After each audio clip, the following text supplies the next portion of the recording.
Hello बच्चों, कैसे हैं आप लोग। आइए देखते हैं हम लोग पढ़ते हैं प्रश्नावली 1.1 का क्वेश्चन नंबर 3 दिया है कि निम्नलिखित को p बाई क्यू के रूप में व्यक्त कीजिए जहां p और q पूर्णांक है तथा q 0 के बराबर नहीं होता है। ठीक है, तो यहाँ पर दिया है क्वेश्चन नंबर 3 का ये 3 भाग है। पहला है 0.6 पर बार। ये देखिए बार का मतलब हुआ कि वो बार बार रिपीट होता है, ये रिपीट हुआ है बार बार, इसलिए एक केवल एक 6 है जो बार बार रिपीट हो रहा है, इसलिए इस पर बार रखा गया है। ये दूसरा है भाग है 0.47, तो इस पर 7 पर बार है, यानी 7 जो है ये बार बार रिपीट हुआ है। और तीसरा भाग में है 0.001 पर बार, यानी ये तीनों पर बार है, यानी तीनों बार बार रिपीट हुआ है, यानी तब तक रिपीट होता है जब तक इसका कोई लिमिट नहीं है, यानी अनंत तक ये कहीं ब्रेक नहीं होता है, ये रिपीट होता जाता है, इसलिए इस पर बार रख दिया गया है। ठीक है, तो पहला मैं बता रही हूँ, देखिए आप लोग समझ जाइए कि एक पर बार है, किसी भी एक संख्या पर अगर बार होगा तो उससे 10 से उसमें गुणा करना पड़ेगा। ठीक है, यानी एक रख कर एक 0 रखना पड़ेगा, 10 से गुणा। यहाँ पर भी एक पर बार है तो एक 10 से गुणा होगा। यहाँ 3 पर बार है तो 3 0 और एक यानी किससे 1000 से गुणा होगा।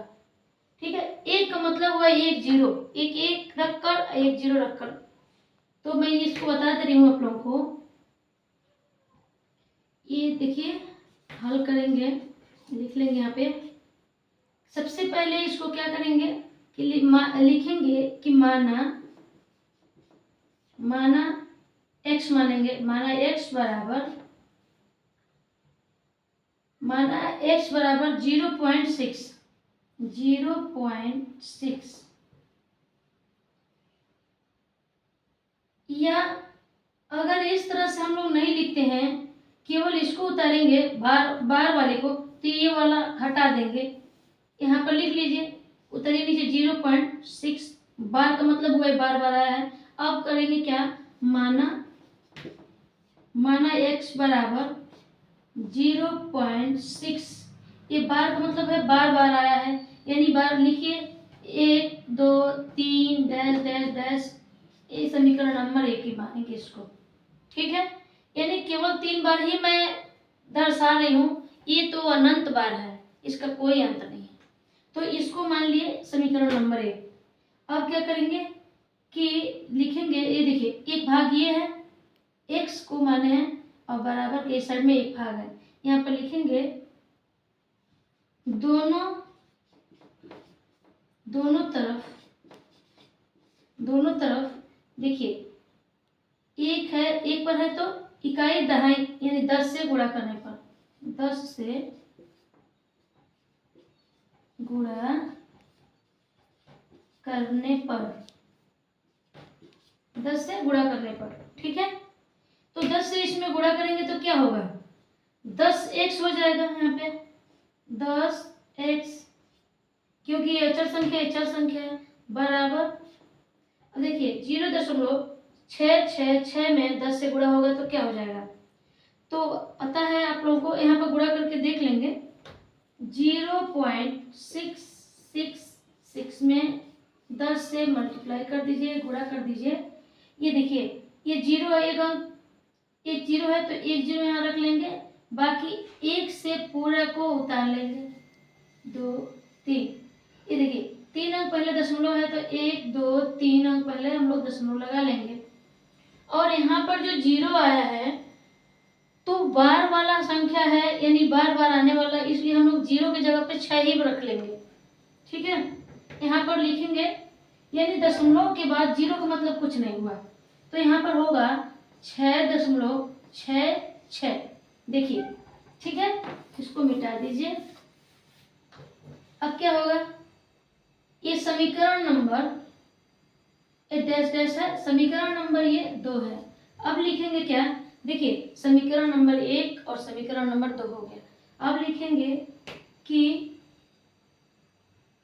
समीकरण, समी बनाकर और एक लिखेंगे, ये समी है। समीकरण नंबर 1 में, समीकरण नंबर 1 को समीकरण नंबर 2 से घटाने पर, ठीक है। समीकरण नंबर 1 को समीकरण नंबर 2 से घटाने पर, तो देखिए पहले लिखेंगे किसको, 2 को लिख लेंगे। पहले ऊपर लिखिए 10x बराबर 6.66, ठीक है। यहाँ डैश डैश डैश है, यानी यहाँ पर और भी हम 6 को बढ़ा देंगे। पहले समीकरण नंबर 1 को इसके नीचे उतारेंगे, तो लिखा है x, तो इस x के नीचे x लिखिए, बराबर 0 है तो 0 लिखिए, दशमलव के नीचे दशमलव, 666। इसके ऊपर कुछ नहीं है तो बराबर करने के लिए हम एक और 6 बढ़ा लेंगे, ठीक है। अब इसको घटाएंगे, घटाइए। देखिए ये 10x है, एक यहाँ पर 1x है, यानी एक x मतलब हुआ है कि एक इसमें साइलेंट है, एक को चर के साथ दर्शाया नहीं जाता है। तो 10x में से एक x को निकाल दीजिए, तो बचेगा यहाँ पे 9x बराबर, घटाइए, 6 में 6 गया 0, 6 में 6 गया 0, 6 में 6 गया 0, है दशमलव है, और 6 में से 0 गया 6, यानी क्या हुआ, ये दशमलव के आगे जितना भी ये 0 आता है उसको मतलब कुछ भी नहीं हुआ, यहाँ केवल बचा 6। अब क्या करेंगे, यहाँ x को रखेंगे, x बराबर 6 बटा, ये 9 जो है गुणा में था, यहाँ पर जाएगा बराबर की साइड में, तो ये भाग में हो जाएगा। इसको देखिए, अगर किसी भी पहाड़ से काटता है उसको पहले काट दिया जाता है, तो 3 के पहाड़ से काटा है, 3 1 का 3 दूनी 6 और 3 3 का 9, यानी आया यहाँ पे 2/3। x का मान है, यहाँ पर लिखेंगे कि x बराबर 2/3, ये इसका आंसर होगा, ठीक है, ये आंसर होगा। इसी तरह से ये देखिए, इसको भी सारे को करना है। यहाँ पर देख लीजिए आप लोग कि मैं यहाँ पर केवल 6 था, 6 को बार बार हम लोग रिपीट किए हैं, और यहाँ पर केवल 7 है, यहाँ 4 7 है, तो कहेंगे कि किस तरह से होगा, तो मैं बता दे रही हूँ आप लोगों से, इसको भी हल कर दे रही हूँ, इसको मिटा दे रही हूँ, ठीक है। अब देखिए मैं अब बता रही हूँ क्वेश्चन नंबर तीसरे का भाग 2, ध्यान से देखते रहिएगा तब जाके समझ में आएगा। यहाँ देखिए ये दूसरा वाला है, दूसरा भाग, यहाँ पर है 0.47, यानी 7 पर इसमें बार रखा हुआ है, यानी 7 को बार बार रिपीट किया है। तो क्या करेंगे, यहाँ पर लिख लेंगे माना x बराबर 0.4, 7 को 3 बार प्रसारित कर लीजिए, 1 2 3 डैश डैश डैश, समीकरण नंबर 1, ठीक है। 3 से ज्यादा नहीं कर रही हूँ, 3 तक ही। अगर 4 पर भी बार होता तो दोनों को बार बार प्रसारित करते, यानी रखते। केवल 7 पर है इसलिए 7 को रिपीट किया गया है। अब समीकरण नंबर 1 हो गया। अब लिखेंगे दोनों तरफ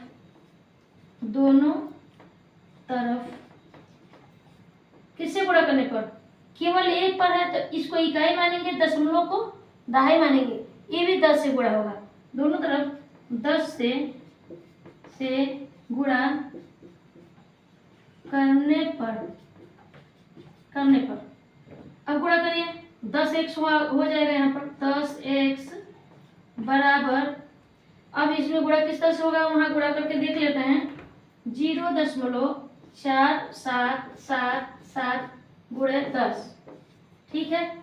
मैं बताई हूँ कि ये 0 है तो 0 से कोई मान में फर्क नहीं पड़ेगा, केवल 0 यहाँ रख देंगे, तो इस बाकी अंक को उतार लेंगे, इससे गुणा हो तो सब अंक उतर जाएगा, 7 7 7 4, ठीक है।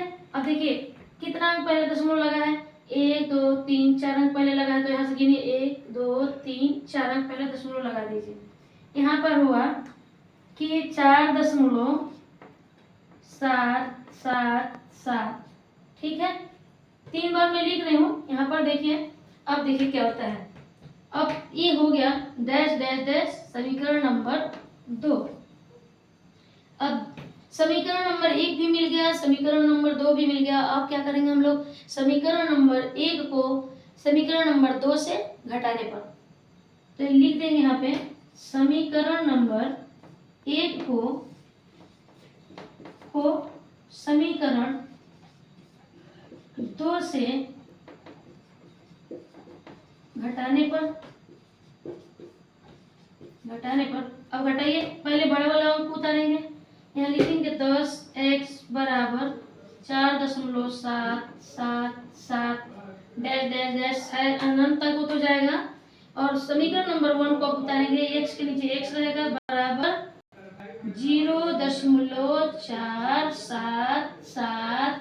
यहाँ एक 7 है तो यहाँ 7 लिखेंगे, इसके ऊपर भी 7 को बढ़ा देंगे, ठीक है। घटाइए, 10x में से एक x गया, 9x बचेगा यहाँ पर, बराबर घटाइए, 7 में 7 गया 0, 7 में 7 गया 0, 7 में 7 गया 0, और 7 में से 4 गया 3, और 4 में से 0 गया 4। ये देखिए दशमलव के दाहिने साइड में जितना भी होता है 0, उसका मतलब कुछ नहीं हुआ, यानी बचा 4.3, ठीक है। 4.3 को अब क्या करेंगे, यहाँ पर रखेंगे x बराबर 4.3 बटा ये 9 को डिवाइड कर देंगे इससे, ठीक है। 4.3 से भाग करेंगे, यानी आंसर यही आएगा। ये तो कटेगा नहीं, किसी प्रकार से कटेगा नहीं, इसलिए इसका आंसर यही होगा। लिख देते हैं आंसर। अगर यहाँ पर देखिए केवल 7 पर बार है तो इस तरह से आंसर आएगा। अगर 4 और 7 दोनों पर दिया होगा बार जो है 4 7 दोनों पर, तो यहाँ पर क्या होता है, 4 7 को हम बार बार लिखते, 4 7 को क्या करते, उसको बार बार प्रसारित करते, ऐसे लिखते 4 7 4 7 4 7, ठीक है। उसको हल करते। अगर मेरी वीडियो अच्छी लगे तो लाइक और सब्सक्राइब करिएगा। धन्यवाद।